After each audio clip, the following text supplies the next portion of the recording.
हाय दोस्तों, मेरे वीडियो को शेयर और लाइक एंड सब्सक्राइब करो। ऐसे ही क्वेश्चनों को देखने के लिए मैं आपको बहुत ही अच्छे अच्छे क्वेश्चन लाता रहूँगा। आप मेरे चैनल को सब्सक्राइब करिए। आपको एकदम फिक्स आने वाले क्वेश्चन मिलेंगे, तो आने की संभावना रहती है, ज़्यादातर आने की संभावना रहती है। वही क्वेश्चन मैं आपके पास क्वेश्चन कराऊँगा, बाद बाकी नहीं कराऊँगा। Repeated question. चलिए आइए शुरू करते हैं। पहला क्वेश्चन करते हैं। New born maturity rating scale is assessed by which scale? Newborn maturity rating scale is assessed by which scale? इसकी हिंदी में मान लीजिए क्या होता है। नवजात परिपक्वता रेटिंग पैमाने का मूल्यांकन किस पैमाने के द्वारा किया जाता है? तो ये पैमाने दिए हैं: New Ballard score, Apgar score, Glasgow coma score, growth chart. तो बताइए कौन से पैमाने के द्वारा किया जाता है मूल्यांकन? बैलार्ड के स्कोर, बैलार्ड स्केल के द्वारा, अबगार स्कोर के द्वारा, या ग्लासगो कोमा या ग्रोथ चार्ट। तो इसका सही आंसर होगा न्यू बैलार्ड स्कोर। दूसरा क्वेश्चन पढ़ते हैं। The nurse review the arterial blood gas ABG result of a client and note the following result: pH of 7.30, PaCO2 of 50 mmFSG, bicarbonate दिया है 22 MEQ per liter। The nurse analyse these result as indicating which condition, मतलब कौन सी condition होगी इसमें? pH 7.30 दिया, PaCO2 50 mmFG, bicarbonate SCO3 और 22 MEQ पर litre. तो इसका होगा रेस्पिरेटरी एसिडोसिस अनकम्पनसेटेड, मेटाबॉलिक अल्कलोसिस अनकम्पनसेटेड, या होगा रेस्पिरेटरी एसिडोसिस कंपनसेटेड या मेटाबॉलिक एसिडोसिस कंपनसेटेड।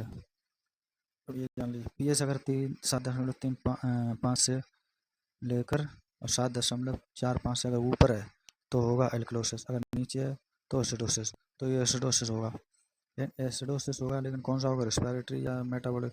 तो PaCO2 50 दिया है, तो इसका होगा रेस्पिरेटरी एसिडोसिस अनकम्पनसेटेड होगा। The nurse review a client electrolyte result and that the potassium level 5.4 MEQ per liter. What should the nurse look for on the cardiac monitor as a result of this laboratory value? इसमें दिया है कि potassium की value दी है 5.4 MEQ पर litre, तो cardiac monitor क्या होगा?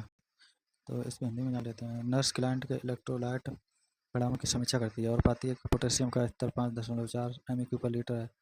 इस प्रयोगशाला मान के परिणाम स्वरूप नर्स को कार्डियक मॉनिटर पर क्या देखना चाहिए, क्या होगा? तो अगर पोटेशियम लेवल अगर बढ़ गया है तो क्या होगा? एसटी एलिवेशन होगा, पीक्ड पी वेव होगा, या प्रोमिनेंट यू वेव होगा, या नैरो पीक्ड टी वेव होगा? बताइए। The nurse review a client electrolyte result and that the potassium level is 5.4 MEQ per liter. What should the nurse look for cardiac monitor as a result of laboratory value? कितने हो गए? क्या होगा? क्या monitor करेंगे? Monitor पर क्या देखेंगे? तो नैरो पीक टी वेव है, वो पीक लेवल पहुंच जाएगी, नैरो होगी और पीक लेवल पहुंच जाएगी टी वेव। इसका आंसर डी होगा। First process is wound healing. घाव बनने की पहली प्रक्रिया क्या है? Collagen fibril will form, granulation tissue will appear, या first intentional line healing will take place, या न्यूट्रोफिल लाइन द बॉन्डेज। तो घाव बनने की पहली प्रक्रिया क्या होती है? First process in wounding. तो घाव बनने की पहली प्रक्रिया होती है neutrophil line the bondage, neutrophil line the bondage. इसका आंसर डी है। Position used while inserting NG tube डालते समय उपयोग की जाने वाली स्थिति क्या है? एनजी ट्यूब जब डालते हैं, एनजी ट्यूब जब इंसर्ट करते हैं तो कौन सी पोजीशन देते हैं पेशेंट को? तो इसमें पोजीशन देते हैं हाइपोबुलर पोजीशन देते हैं।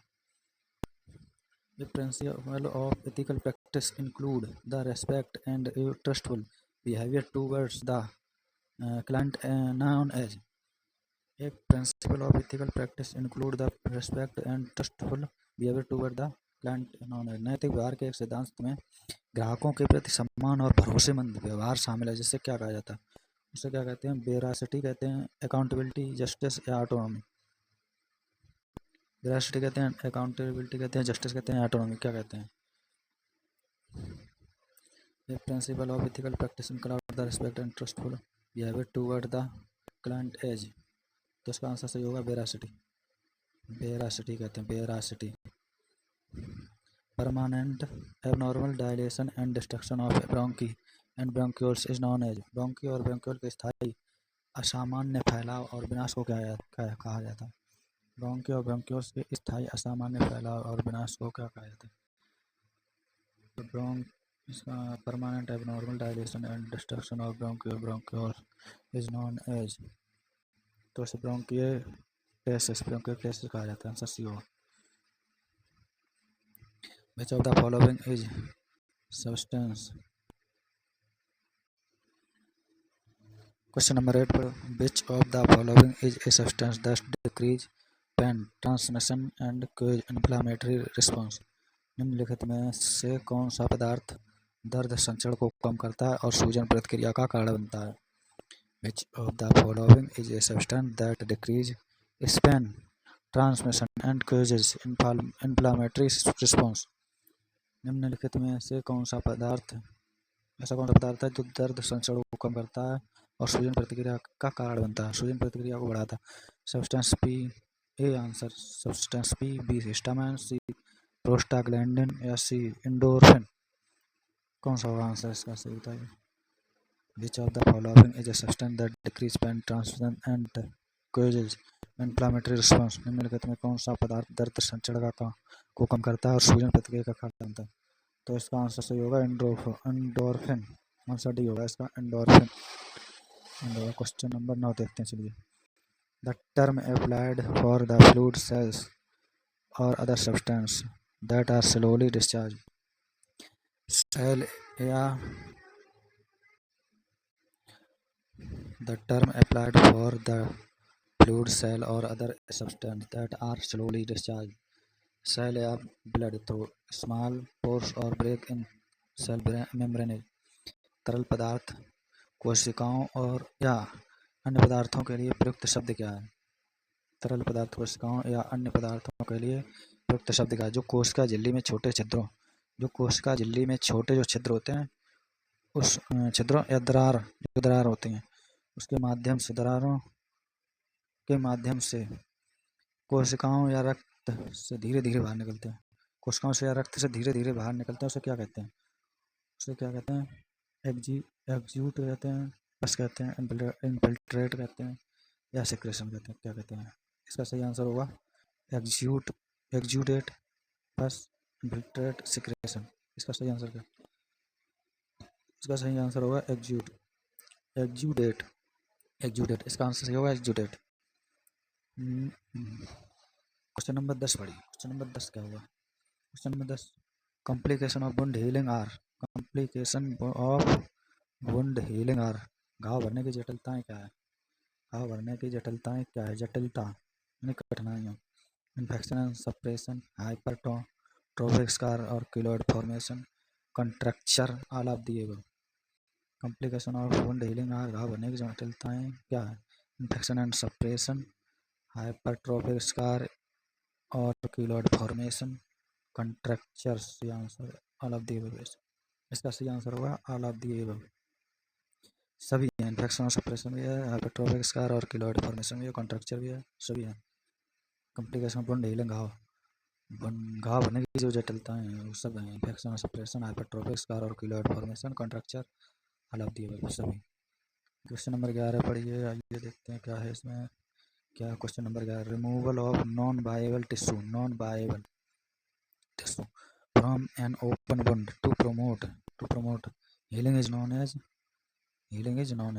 उपचार को बढ़ावा देने के लिए खुले घाव से अजीर्ण ऊतक को हटाने को क्या कहा जाता है। Removal of non viable tissue from an open wound to promote healing is known as. उपचार को बढ़ावा देने के लिए खुले घाव से अजीर्ण ऊतक को, अजीर्ण मतलब डेड टिश्यू होते हैं, उससे को हटाने को क्या कहा जाता है। तो उसे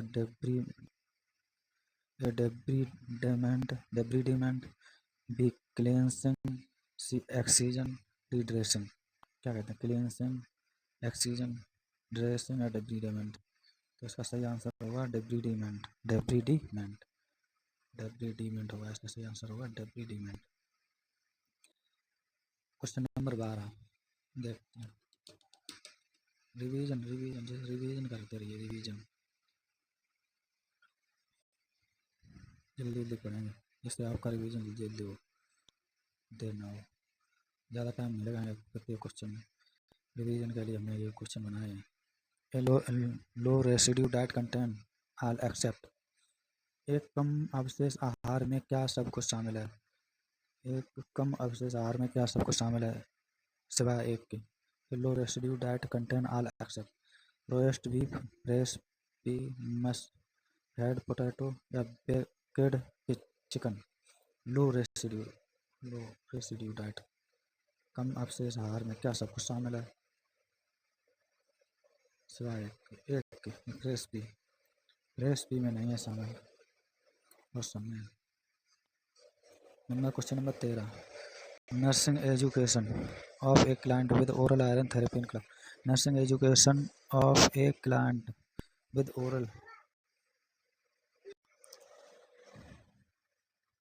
question number 13 nursing education of a client with oral iron therapy in cloud. मौखिक लौह चिकित्सा वाले ग्राहक की नर्सिंग शिक्षा में क्या शामिल है? मौखिक लौह चिकित्सा वाले ग्राहक की जो लौह चिकित्सा होती है, आयरन थेरेपी, उसके अंदर क्या शिक्षा शामिल है? एक मेडिसिन ऑन एम्प्टी स्टोमक, लोग खाली पेट दे सकते हैं। सिट्रस फ्रूट एनहांस आयरन, लोग खट्टे फलों के साथ भी दे सकते हैं, आयरन एब्जॉर्प्शन होता है। Do not take medicine along with milk and milk products, milk और मिल्क प्रोडक्ट के साथ नहीं दे सकते हैं उसको। ऑल ऑफ दी अबव सही, सभी सही है। इससे इस खाली पेट भी दे सकते हैं और खट्टे फलों के साथ भी दे सकते हैं। खट्टे फलों के साथ आयरन का एब्जॉर्प्शन बहुत ही अच्छा होता है, लेकिन मिल्क के साथ नहीं दे सकते हैं। आयरन की गोली, आयरन की जो टैबलेट होती है वो मिल्क के साथ, मिल्क या मिल्क प्रोडक्ट के साथ कभी नहीं दे सकते हैं। इसका answer all of the above होगा, सही आंसर डी है। विच of the following would not promote trust in nurse patient relationship. निम्नलिखित में से कौन नर्स संबंधी में विश्वास को बढ़ावा नहीं देगा? Examining a wound without providing privacy, fulfilling promises, maintaining confidentiality, returning at the state time। ये तीनों देंगे, लेकिन examining of a wound without providing privacy answer है सही होगा इसका, ये नहीं देगा। Examining a wound without providing privacy. Process is the result of from to man. Question number 15 process is the result from to man. टॉप्सिस किस आघात से उत्पन्न होता है? Cranial nerve third, cranial nerve second, cranial fourth, cranial nerve fifth. कौन सी cranial nerve के द्वारा टॉप्सिस आघात से उत्पन्न होता है? टॉप्सिस किस आघात से उत्पन्न होता है? तो इसका आंसर होगा cranial nerve third, cranial nerve third. 16 question number 16 an energy consuming process by which cell of the human body absorb molecule such as protein by engulfing are they called? An energy consuming process by which cells of the human body absorb molecule such as protein by engulfing are they called? वह ऊर्जा उपभोग करने वाली प्रक्रिया जिसके द्वारा मानव शरीर की कोशिकाएं अणुओं जैसे प्रोटीन लेती हैं उसे क्या कहते हैं? प्रोटीन लेती हैं उसे क्या कहते हैं? Endocytosis, exocytosis, liquid diffusion, aqueous diffusion. वह ऊर्जा जो उपभोग करने वाली प्रक्रिया जिसके द्वारा मानव शरीर की कोशिकाओं अणुओं जैसे प्रोटीन द्वारा लेती है या प्रोटीन लेती है उसे क्या कहते हैं? उसे कहते हैं एंडोसाइटोसिस। सेल में रहती है इसलिए endocytosis. Question number 17 surfactant production start at the age of. Surfactant production start at the stage of. Surfactant का उत्पादन किस उम्र में शुरू होता है?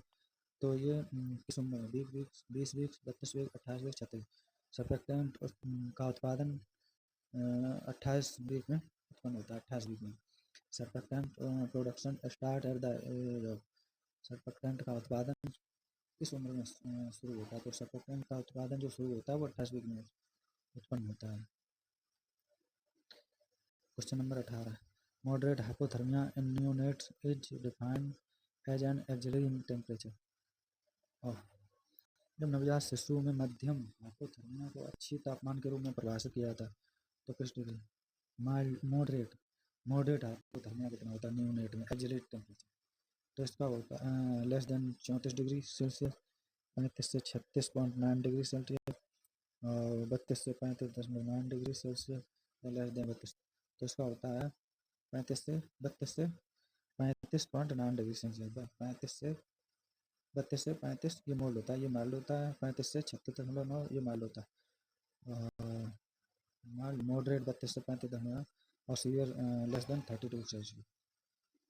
Hypothermia in neonate is question number 1। Hypothermia in neonate is characterized by all of the following. Hypothermia होता है न्यूनेट में कैरेक्टराइज करता है सभी के द्वारा, लेकिन एक के द्वारा नहीं, एक को छोड़कर। नवजात शिशु में हाइपोथर्मिया निम्न सभी द्वारा चिन्हित किया हो सकता है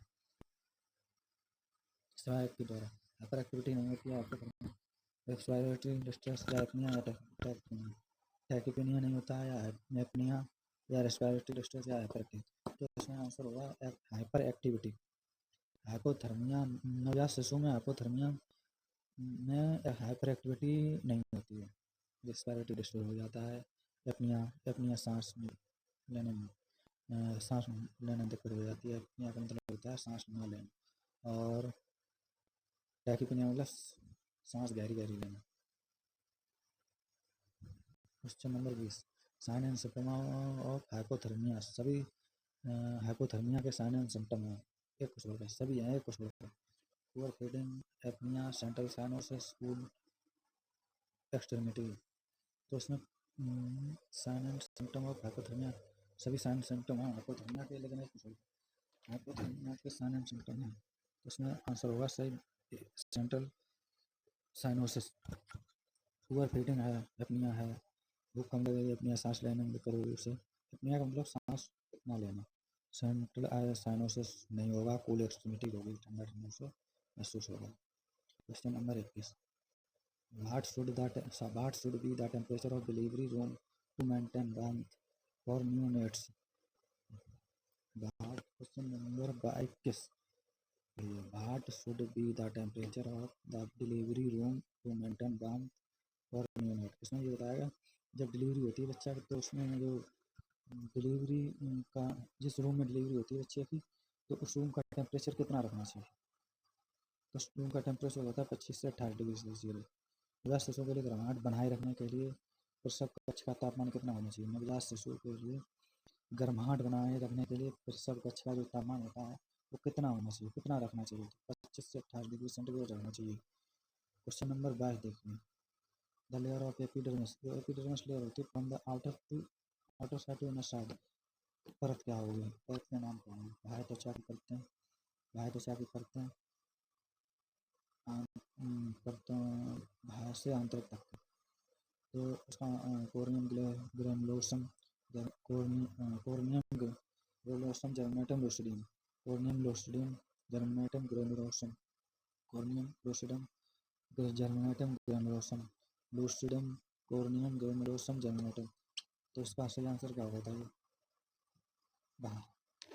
आउटर से इनर साइड, जो एपिडर्मिस की जो लेयर होती है उसकी आउटर से इनर साइड, आउटर से इनर साइड, आउटर से इनर साइड की परत क्या होगा? तो उसका आंसर होगा B, corneum lucidum germinativum granulosum. चाहे कहते हैं कोर्नियम होती है सबसे पहली परत बाहर से कोर्नियम, दूसरी लूसिडियम, तीसरी जर्मेटम और चौथी ग्रेनुलोसम। इसका आंसर भी है। क्वेश्चन नंबर 30, अगला देखेंगे 30। एक्सटर्नल रेस्पिरेशन किसे कहते हैं? Exchange of the gas between the blood और सेल्स के बीच की है, exchange of the gas between blood and lungs के बीच में, तो combine oxygen with haemoglobin to form oxygen haemoglobin, या transportation of oxygen from lungs to tissue. External response किसे कहते हैं? इसमें चार आंसर, तो इसका सही आंसर होगा answer B. External exchange of the gases between blood and gas, between blood and lungs. Question number 24. देखिए, the cell organelle responsible for the formation of acrosome and sperm. The cell organelle जो होता है responsible होता है for the formation of acrosome. acrosome के formation के लिए responsible होते हैं cell organelle एक sperm में, तो उसे क्या कहते हैं? इस प्राण में एक्रोसोम के निर्माण के लिए जिम्मेदार कोशिका अंग कौन सा होता है? जो कोशिका अंग होता है उसे क्या कहते हैं? राइबोसोम, माइटोकॉन्ड्रिया, गोल्गी बॉडी या लाइसोसोम? कौन सा होता है? ए बी सी डी में से कौन? इसका क्वेश्चन आंसर होगा सही गोल्गी बॉडी, आंसर सी। शुक्राणु में एक्रोसोम के निर्माण के लिए जिम्मेदार कोशिका अंग गोल्गी बॉडी है। गोल्गी बॉडी होते हैं हमारे शुक्राणु में एक्रोसोम निर्माण करने के लिए जिम्मेदार कोशिका अंग गोल्गी बॉडी होती है। लॉग रोल ट्यूनिंग मेथड, जो log roll tuning method use किसमें होता है? लॉग रोल ट्यूनिंग विधि किसके प्रयोग में किया जाता है? विधि का प्रयोग किसमें किया जाता है? लॉग रोल ट्यूनिंग विधि का प्रयोग किसमें किया जाता है?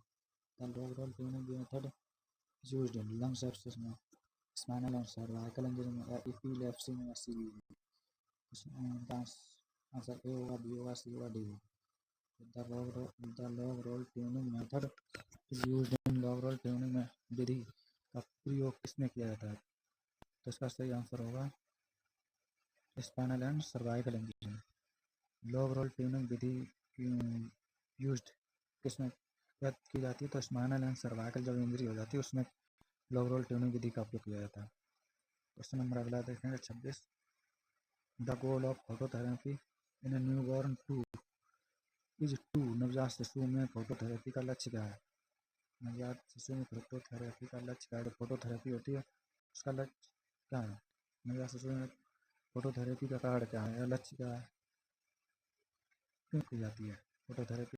प्रमोट रेस्पिरेशन स्टेबिलिटी और decrease the serum and conjugated bilirubin level या decrease the serum and conjugated bilirubin level, prevent hypothermia.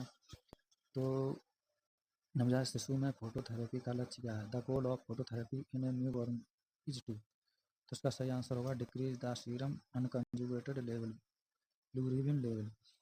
तो अनकंजुगेटेड सीरम बिलीरुबिन कम करते हैं, decrease the serum unconjugated bilirubin level जो होता है वो कम करते हैं सीरम अनकंजुगेटेड लेवल जो घटाते हैं फोटोथेरेपी में। Decrease the serum unconjugated bilirubin level को कम करते हैं। अगला क्वेश्चन 26वां 27वां। What one develop from endoderm, endoderm से क्या विकसित होता है? What one develop from endoderm, endoderm से क्या डेवलप होता है? What one develop from endoderm, endoderm क्या विकसित? नर्वस सिस्टम या nervous system, urinary bladder and eye, liver connective tissue and heart, C thymus spinal cord and brain, या liver pancreas and thymus या thyroid. Endoderm से क्या develop होता है या क्या विकसित होता है? ये कौन क्या? तो इसका सही आंसर होगा, बताइए। A nervous system, urinary bladder and eye, liver connective tissue and heart, thymus spinal cord and brain, D liver pancreas and thymus thyroid. तो इसका सही आंसर होगा डी, लीवर विकसित होता है, पैंक्रियाज विकसित होता है एंड थाइमस एंड थायराइड विकसित होता है। क्वेश्चन नंबर 28 देखिए। Which of the following nursing diagnosis would be given priority in the care plan of a newborn at 1 hour of age? Which of the following nursing diagnosis would be given priority in the care plan of a newborn at 1 hour of age? 1 घंटे की आयु में नवजात शिशु की देखभाल योजना में निम्नलिखित में से किस नर्सिंग निदान को प्राथमिकता दी जाएगी? 1 घंटे की आयु में नवजात शिशु की देखभाल योजना में निम्नलिखित में से किस नर्सिंग निदान को प्राथमिकता दी जाएगी? Risk of infection, alternate nutrition, effective thermo regulation, impaired skin integrity. 1 घंटे की आयु में नवजात शिशु की देखभाल योजना में निम्नलिखित में से किस नर्सिंग निदान को प्राथमिकता दी जाएगी? मतलब जब जब बच्चा पैदा होता है तो उसे पहले घंटे में सबसे मोस्ट इम्पोर्टेंट किसको प्रायोरिटी देंगे? इसमें से रिस्क ऑफ इन्फेक्शन को देंगे, अल्टर न्यूट्रिशन को देंगे, इम्पैक्टेड थर्मो रेगुलेशन को देंगे, इम्पेयर्ड स्किन इंटीग्रिटी को देंगे। तो इसका सही आंसर होगा सी, इम्पैक्टेड थर्मो रेगुलेशन। तो टेम्परेचर को पहले मेंटेन करेंगे उसको। सबसे पहले मेन होता है टेम्परेचर। अगर टेम्परेचर सही नहीं है, टेम्परेचर कम हो गया तो थर्मो हाइपोथर्मिया हो जाएगा, उससे हाइपोथर्मिया हो जाएगा, बच्चे की डेथ हो सकती है। क्वेश्चन नंबर अगला देखो 29। Exophthalmos of the eye is a characteristic sign of. आँखों का एक्जोप्थैल्मस किसका विशिष्ट लक्षण है? ग्रेव डिसीज का मतलब क्या हो सकता है इसमें? ग्रेव डिसीज होगा, कसिंग डिसीज होगा, मैक्जिडिमा होगा या क्रिटिनिज्म होगा। एक्जोप्थैल्मस ऑफ आई, आई का जो एक्जोप्थैल्मस होता है उसका क्या विशिष्ट लक्षण क्या है उसका? एक्जोप्थैल्मस आई आँखों में जो एक्जोप्थैल्मस हो जाता है उसका क्या लक्षण क्या है, उसका साइन क्या है? इसका क्या है? कसिंग डिसीज होता है, ग्रेव डिसीज है, मैक्सिडिमा है, कुछ नहीं होता। तो इसका सही आंसर होगा ग्रेव डिसीज। आंसर ये सही है, ग्रेव डिसीज। क्वेश्चन नंबर अगला 30। World diabetes day is celebrated on. विश्व मधुमेह दिवस कब मनाया जाता है? World diabetes day is celebrated on. विश्व मधुमेह दिवस कब मनाया जाता है? तो ए 14 सितंबर, बी 14 अगस्त, सी 14 नवंबर, डी 14 जनवरी। World diabetes day celebrated on. विश्व मधुमेह दिवस कब मनाया जाता है?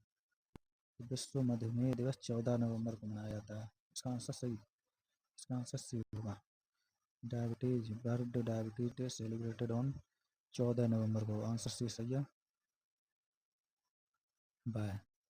अरे बस इतने ही क्वेश्चन होंगे आज, और आगे क्वेश्चन में ऐसे ही आपको अच्छे अच्छे क्वेश्चन लाते रहेंगे। आप हमारे चैनल को लाइक, सब्सक्राइब एंड शेयर करिए, ताकि मैं आपको ऐसे क्वेश्चन लाऊंगा जो मैन मोस्ट इम्पोर्टेंट होंगे। एम्स, मॉरसेट, JIPMER, PGIMR, DSSB, ESIC, RRB, RIMS, UPUMS, SGPGI, RML, सभी नर्सिंग परीक्षाओं के लिए मोस्ट इम्पोर्टेंट, बहुत महत्वपूर्ण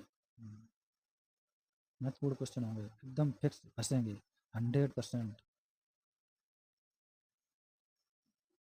इसलिए हमारे चैनल को आप लाइक, शेयर और सब्सक्राइब जरूर करो, ताकि और बेल आइकन की घंटी पे निशान पे बेल आइकन का घंटी निशान बना होता है, उस पर क्लिक करिए, जिससे आपके नोटिफिकेशन मिलता रहे वीडियो जब हम अपलोड करेंगे। तो आप ऐसे ही हमारे क्वेश्चनों को देखते रहिए, आप यही क्वेश्चन पढ़ते रहिए, 100% गारंटी के साथ आप क्रैक कर जाएंगे।